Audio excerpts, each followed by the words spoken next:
Welcome students. इस व्याख्यान में हम पढ़ेंगे इलेक्ट्रिकल ससेप्टिबिलिटी यानी विद्युतीय प्रवृत्ति क्या होती है और इसका क्या प्रभाव होता है। पिछले व्याख्यानों में हमने समझा था कि एटॉमिक पोलराइजेशन क्या होता है, परमाणुविक ध्रुवणता किसे कहते हैं, एटॉमिक पोलराइजेबिलिटी, और ध्रुवण क्या होता है, ध्रुवण का प्रभाव क्या होता है और किस प्रकार से डाइलेक्ट्रिक एक्सटर्नल फील्ड में पोलराइज होता है।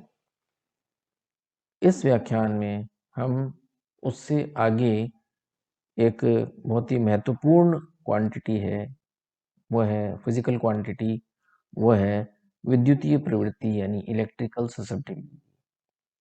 जैसे कि ससेप्टिबिलिटी का अर्थ है कि कोई चीज किसी से किस हद तक प्रभावित होती है, तो उसे कहते हैं प्रवृत्ति या ससेप्टिबिलिटी की कोई कितना ससेप्टिबल है, कोई किसी एजेंट से कितना ससेप्टिबल है। तो परावैद्युत पदार्थ दो प्रकार के होते हैं, एक तो होता है आइसोट्रोपिक और एक होता है एनाइसोट्रोपिक। आइसोट्रोपिक पदार्थ में विद्युतीय गुण, जहाँ तक इलेक्ट्रोस्टैटिक्स की बात है, सभी दिशाओं में समान होते हैं और एनाइसोट्रोपिक में विद्युत गुण सभी दिशाओं में समान नहीं होते, अर्थात दिशा पर निर्भर करते हैं। ध्रुवण P विद्युत क्षेत्र E की दिशा में ही प्रेरित होता है आइसोट्रोपिक माध्यम में, समदैशिक में। विषम दैशिक में जो ध्रुवण है वो E की दिशा के समांतर नहीं होता, अभी अलग अलग दिशाओं में होता है, यानी दिशा पर निर्भर करता है और इसकी कई वैल्यूज हो सकती हैं। सरल रूप में यदि आइसोट्रोपिक की बात करें तो E is proportional to P is proportional to capital E। जैसे कि हमने देखा था कि जैसे जैसे हम विद्युत क्षेत्र लगाते हैं तो पोलराइजेशन बढ़ता है, जबकि एनाइसोट्रोपिक माध्यम में जो पोलराइजेशन है वो एक टेंसर होता है, यानी कि टेंसर में ये गुण होता है कि उसकी अनेक मान होते हैं, अनेक वैल्यूज होती हैं। तो समदैशिक माध्यम में ध्रुवण P बाह्य विद्युत क्षेत्र की अनुगमन करता है और सरल रूप में हम लिखते हैं P इक्वल टू एप्सिलॉन 0 काई E, जहाँ ये जो काई है ये है ग्रीक अल्फाबेट। काई जो है वो है ग्रीक अल्फाबेट का पार्ट है।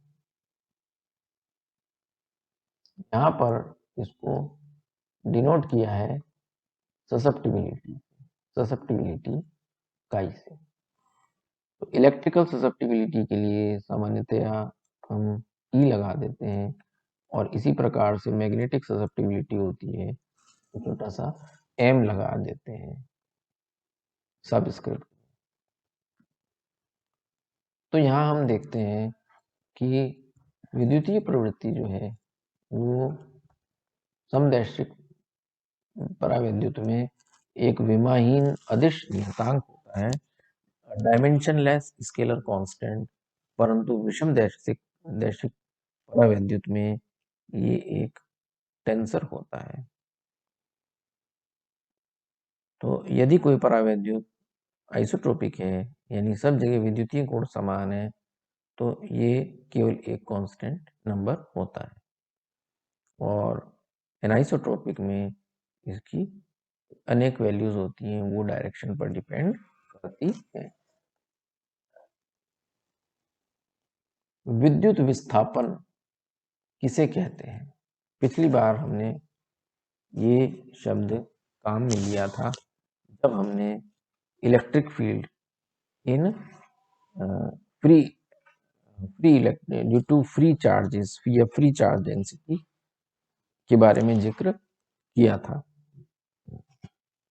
तो यहाँ और थोड़ा विस्तार से समझते हैं और आपके कोर्स में जो सेकंड बुक है उसमें मैक्सवेल्स 4 इक्वेशंस हैं, उसमें भी जो जे है करंट डेंसिटी, वो है डिस्प्लेसमेंट करंट के कारण होती है।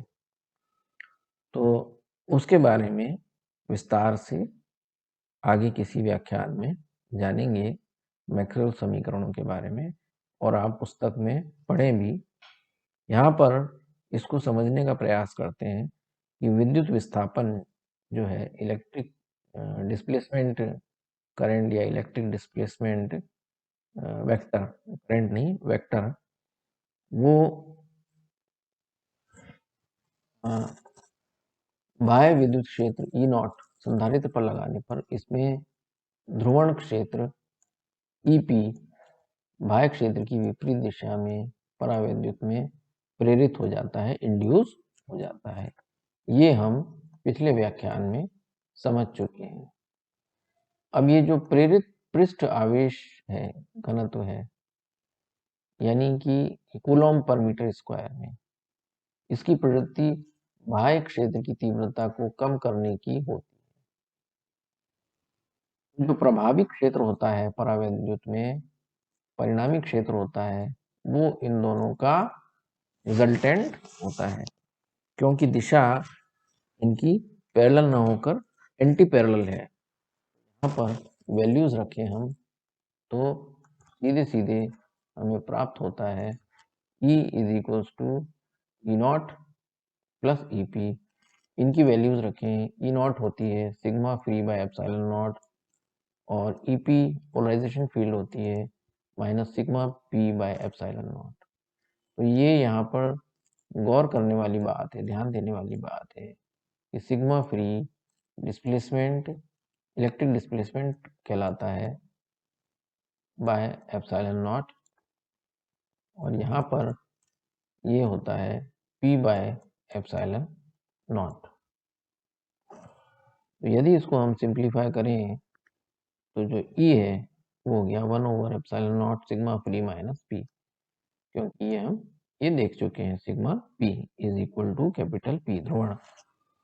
तो sigma free is equal to epsilon naught E plus P। तो इस भौतिक राशि को विद्युत विस्थापन कहते हैं, इलेक्ट्रिक डिस्प्लेसमेंट कहते हैं। तो इस प्रकार से capital D is equal to sigma free is equal to epsilon naught E plus P. यहाँ पे ये ध्यान देने वाली बात है कि ये एक वेक्टर होता है आइसोट्रोपिक मीडियम में। एनाइसोट्रोपिक में एक टेंसर हो जाता है एप्सिलॉन नॉट ई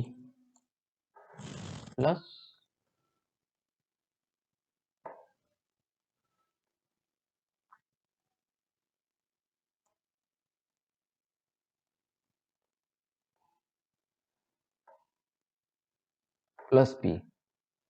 तो ये एक महत्वपूर्ण संबंध है, पोलराइजेशन और डिस्प्लेसमेंट, इलेक्ट्रिक डिस्प्लेसमेंट में।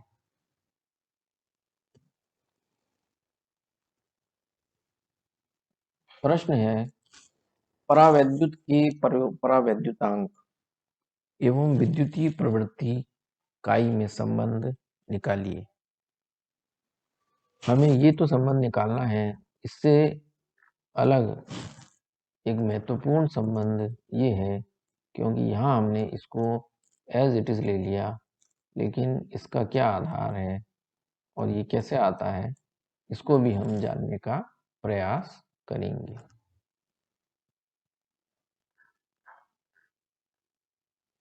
यहाँ पर आप देख रहे हैं एक समांतर प्लेट संधारित्र है जो आवेशित है, जिसकी ए प्लेट पर धनावेश इकट्ठा है और बी प्लेट पर ऋण आवेश इकट्ठा है संधारित्र।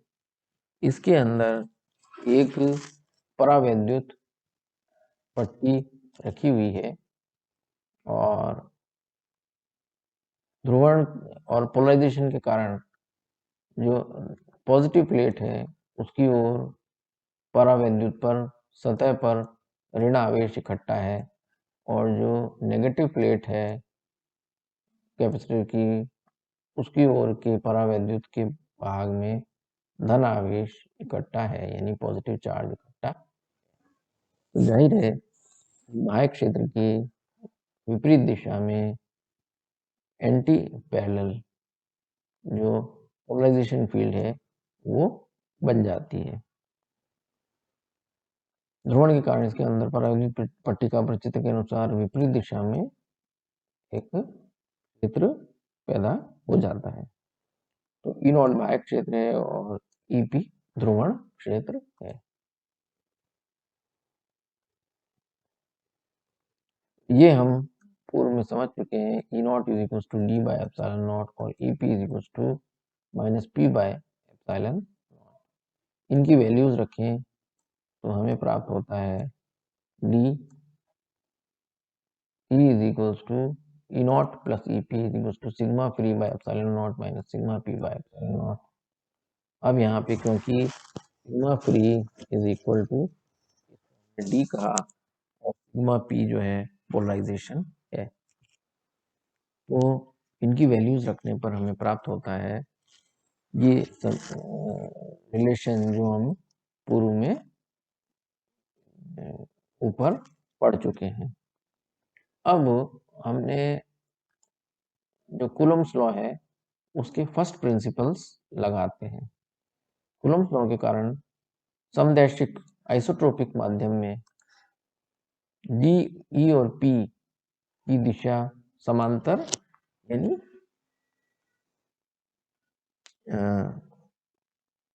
तो ई जो है प्रभावी क्षेत्र वो होता है कि P में से हमने जो डिस्प्लेसमेंट जो D है, D की दिशा है उसमें से ये सब्ट्रैक्ट कर दिया, घटा दिया, तो नॉट बाह्य क्षेत्र के कारण हो गया और इसमें से इतना घटाया तो शेष रहा इतना क्षेत्र, परिणामी क्षेत्र। इसको हम परिणामी क्षेत्र मान सकते हैं। तो जब डाइलेक्ट्रिक ना हो, परावैद्युत ना हो, तब क्षेत्र हो गया E naught is equal to k q over r square.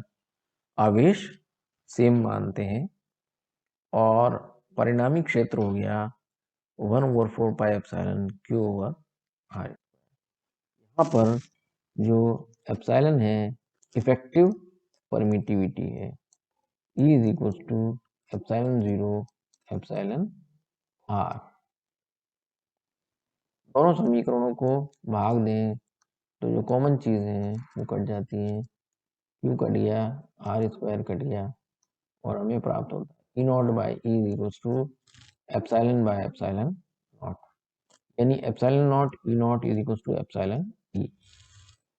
तो यहाँ हमें एक बहुत ही महत्वपूर्ण संबंध प्राप्त होता है। वो संबंध क्या है?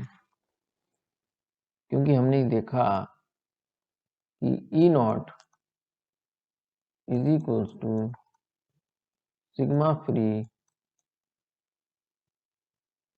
बाय एप्सिलॉन नॉट होता है, यानी कि डी बाय एप्सिलॉन नॉट होता है। तो हम देखते हैं कि epsilon naught E naught is equal to D. तो इसका अर्थ ये है, ये भी सही है कि epsilon E must be equal to D. यदि वेक्टर फॉर्म में लिखें तो ऐसे लिख सकते हैं। तो यहाँ पर इसका अर्थ ये हुआ कि इसका प्रतिस्थापन दिया जा सकता है।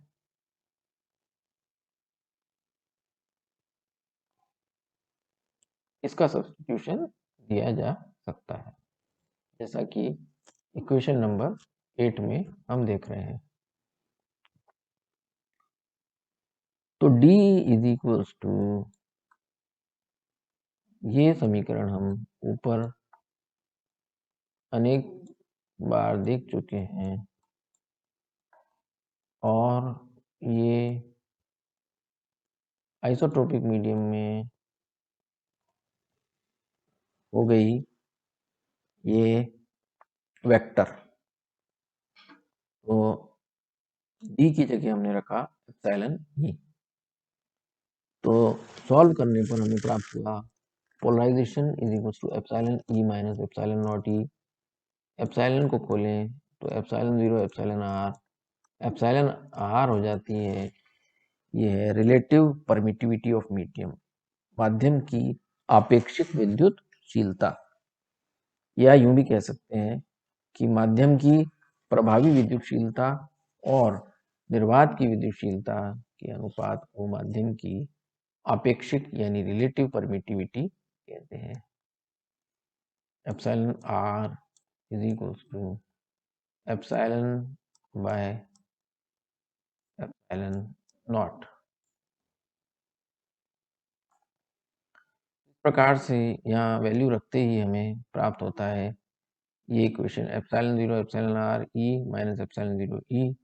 एप्सिलॉन नॉट को हमने कॉमन लिया तो एक बहुत ही महत्वपूर्ण संबंध हमारे पास प्राप्त होती है, वो है P polarisation is equal to epsilon naught हो गई परमिटिविटी ऑफ फ्री स्पेस और ब्रैकेट में epsilon r minus 1 into E. अब ये जो एप्सिलॉन आर माइनस 1 है ये हो गई काई विद्युतीय प्रवृत्ति। तो यहाँ ये फॉर्मूला जस्टिफाई होता है जो ऊपर हमने एज इट इज माना था। यहाँ पर epsilon r minus 1 equal to chi, equal to chi. तो ये जो है epsilon r is equal to 1 plus chi, या यूं भी कह सकते हैं chi is equal to epsilon r minus 1, ये कहलाती है, ये this is relation between relative permittivity and susceptibility, विद्युतीय प्रवृत्ति एवं परावैद्युतांक में संबंध। यदि परावैद्युतांक एप्सिलॉन आर मान लीजिए 1.5 है, अर्थ की विद्युतीय प्रवृत्ति हो जाती है 1.5 यानी 0.5। अब जो गौर करने वाली बात है वो ये है कि जो रिफ्रैक्टिव इंडेक्स होता है, रिफ्रैक्टिव इंडेक्स और डाइलेक्ट्रिक कांस्टेंट में रिलेशन है, सिंपलेस्ट रिलेशन है।